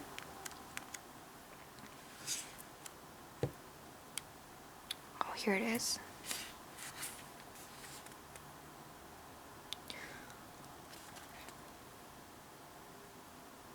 Okay, let's read it together. Prince Bharata was a half-brother of King Rama. His mother Kaikeyi has misused her boons to ensure... Boons are like wishes. To ensure that Bharata becomes the king instead of Rama. She also got Rama exiled for 14 years so that Bharata could use that time to win over his subjects. When Bharata learned of this injustice propagated by his mother, he became very upset. He refused to be a part of his mother's scheme. Instead, Bharata went looking for Rama and apologized profusely for whatever has passed. He begged Rama to come back and take his rightful place at the throne. But Rama was a man of principles and couldn't go back on the promises he made to his father, who had passed away in his absence. Sad at Rama's refusal, Bharata took Rama's kado, wooden footwear, and returned home. He placed the Kado on the throne and ruled Ayodhya for Rama, and never sat on the throne himself. When Rama returned from his exile, the overjoyed Bharata gladly and instantly handed over the responsibilities of the king to Rama. Let's look at the messages. It's time to keep your promises. It is never too late to change your path towards a path.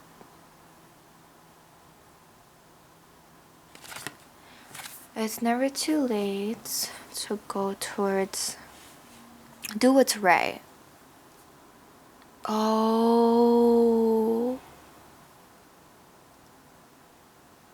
Oh. I see. That's a very strong message here. It's never too late to turn towards what is the right thing to do. The universe is here supporting you and telling you to do that for yourself. Pile number 5. Because here with Vasudeva's anguish,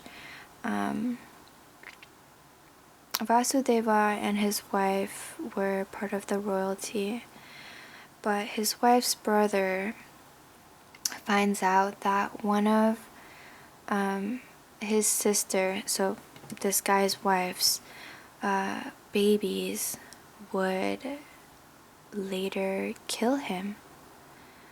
So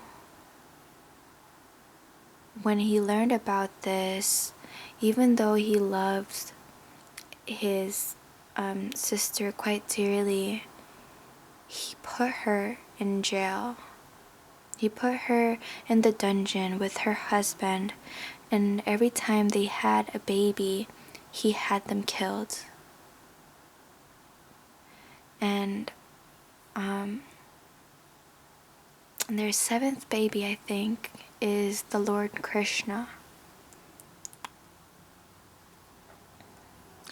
And Krishna is the divine, so when it's set in fate and it's meant to happen, it happens regardless. So the guards fall asleep that night, and you see Vasudeva under deep depths of water. He's struggling to cross the river to drop off his baby to safety, and he crosses the sea, and the sea parts for him because Krishna is divine, and he was able to drop off his baby at a safe place and come back all before the king notices. This is a separate story from this, by the way. And this was so painful for Vasudeva, as he had to keep the secret of his son being alive, and he had to keep away from his son in hopes to keep him away from danger. And he knew that was the right thing to do. And when the king came back and asked his sister, what happened to the 7th baby, they just told him that he died before he was born or something like that. So he wouldn't get upset and kill another one of her babies. Although this was truly painful for them, they knew that giving up their baby was the right thing to do, so that their baby will have a life. Their baby will live.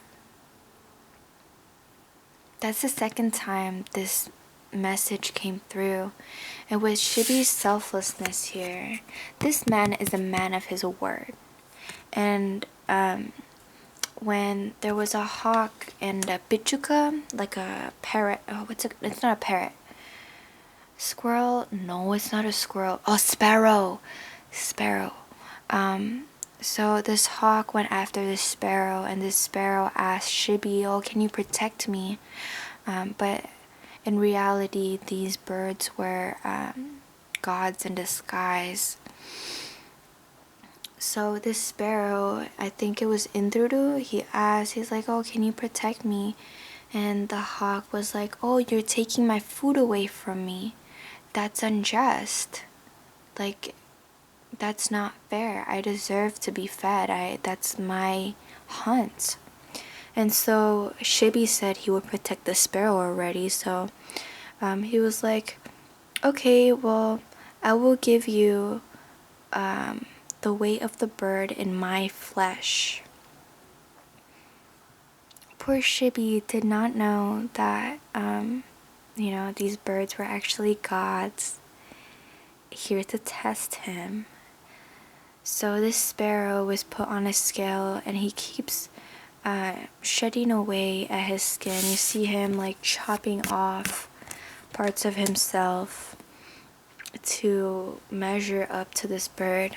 But since this is a divine bird, not like a real bird, it's the gods in the form of a bird, this weight, the scale did not budge till nearly all of him was gone, and he couldn't give it up anymore. But he kept going until the scale evened out, which it never did, because he was being tested. But at the end, he was rewarded for his selflessness and the way he kept his word. Yeah. Pile number 5, I see that you're being guided to do the right thing regardless of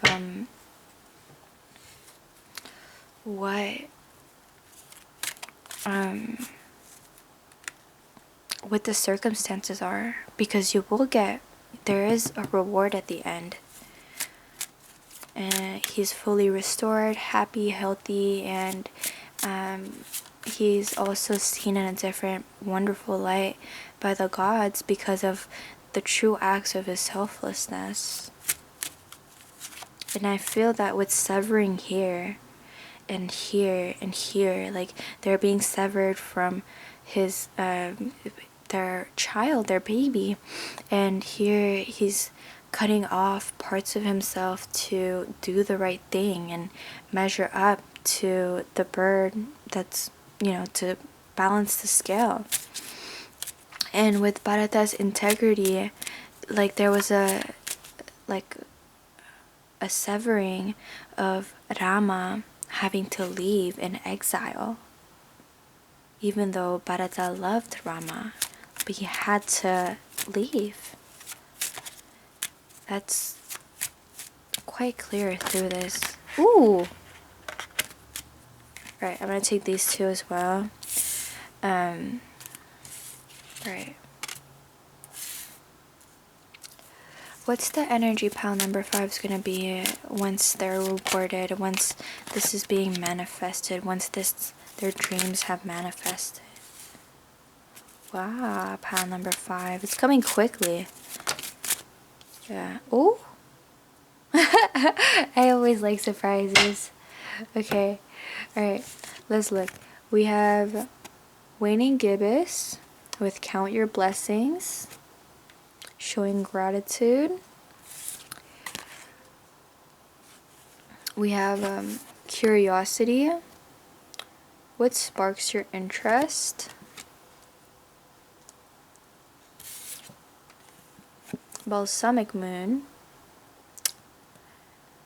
Things come and go. Surrender to the universe. I'm gonna move these a little bit more. We have the Coven, Power of Sisterhood.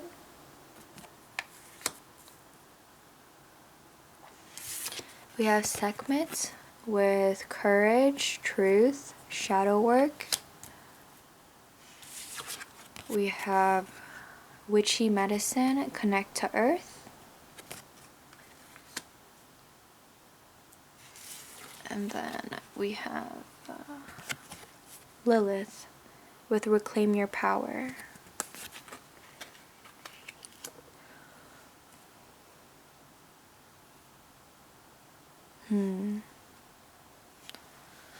Let's see.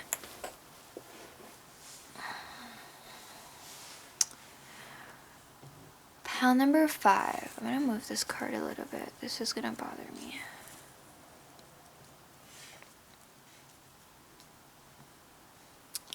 This one extra card. I think I might just much better. Okay. Huh. Oh. Interesting. Pile number 5. I see that by doing the right thing, you're able to reclaim your power. Like, you're being rewarded, but you're also able to reclaim your true power, what it is that you could do, and how much, like, listen, if you're in the energy of being able to give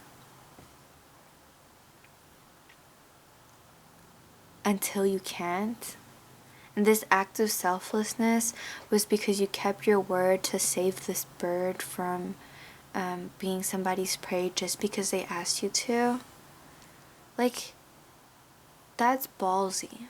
That's bold. Pile number 5.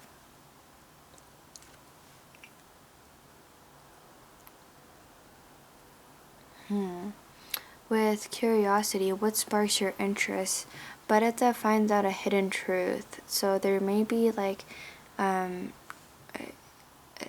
things that are being hidden that are coming to like light, and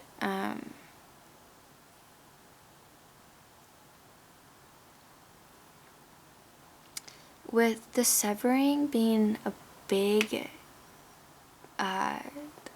the main energy here, pile number 5, and here we have balsamic moon with things come and go, surrender to the universe.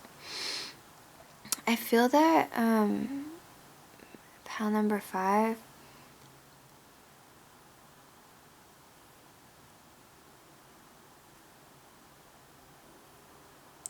this energy of separation, I see that it's been really tough for you.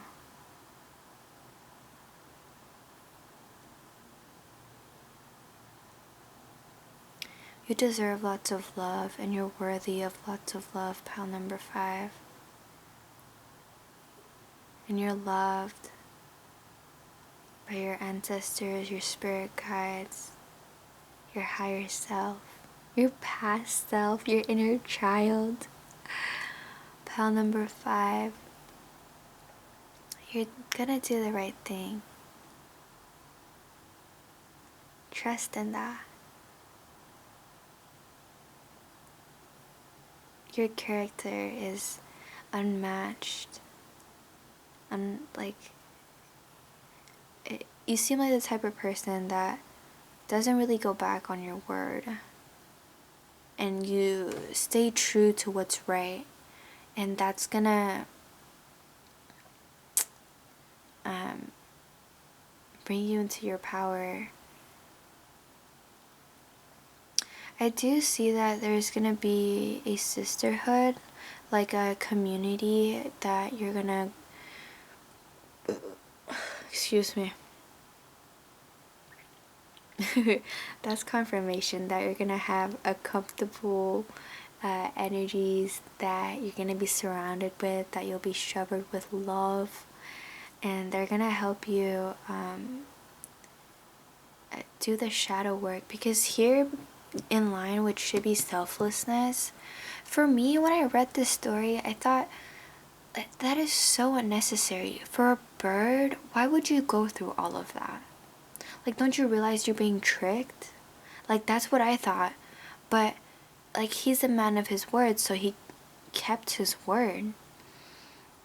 But I feel like pile number 5, that could be a shadow aspect that you're being called to work on right now, where like you have the courage to seek out the truth, and you're gonna find out the truth about this little bird being an actual like god, you know, that's testing you, and that's being revealed to you through the shadow work. You're able to connect to earth and be one with nature. That's how you're being called to step in to your new, like, into your power.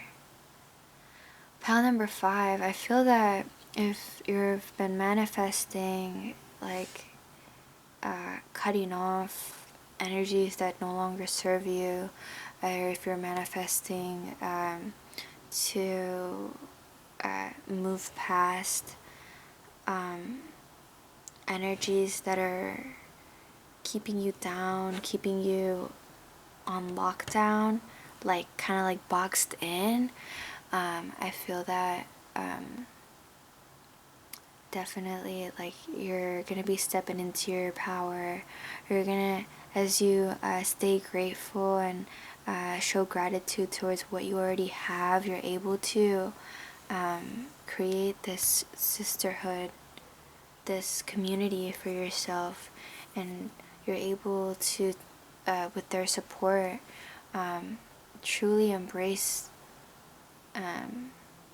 doing the shadow work. And with Sekhmet here, she is the goddess of the stars and the night, with waning gibbous and the balsamic moon and witchy medicine connect to earth. I feel that like pile number 5, being under the stars will help you ease the pain of this severing. Let's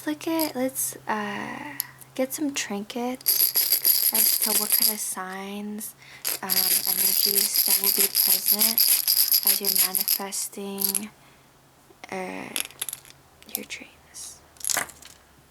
Aha! We have a star again. I am recording this during the holiday times, so definitely that could be a sign that this holiday season could bring you lots of luck and lots of progress with this severing, this manifesting that you've been doing. We have a push pin. Now we have a seashell. And with the spiral, I see that this is a grand transformation. And with the labradorite, it's a blue crystal. I don't know if you could see the blueness of it. A little bit. It's a crystal for cleansing your throat chakra. Ah, that makes sense, because towards the end I was like that's what I've been feeling. If this severing has been hard for you to speak up about your feelings, pile number 5, I definitely recommend getting labradorite.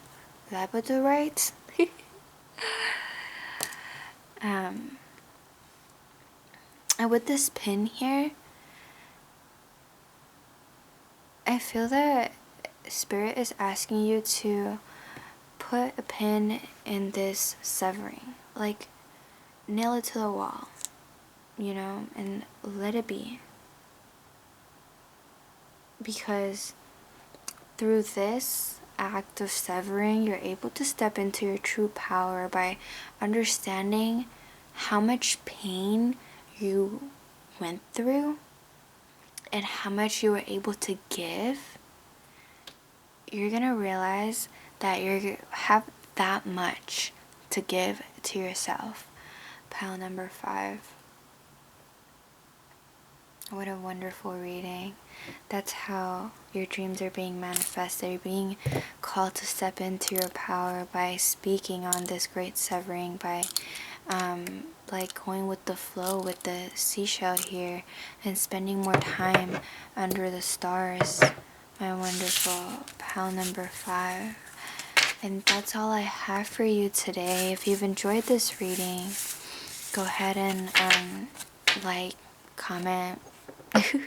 I'm not gonna tell you what to do, but if there are some messages you found that are very close to your situation, definitely let me know, because I love listening to your stories. I love learning about all the ways that this message has reached you at the right time. Thank you, pal number 1, for pal number 1. No kidding. Thank you, pal number 5, for being here. I hope you've enjoyed this reading, and I will see you in the next one. Bye.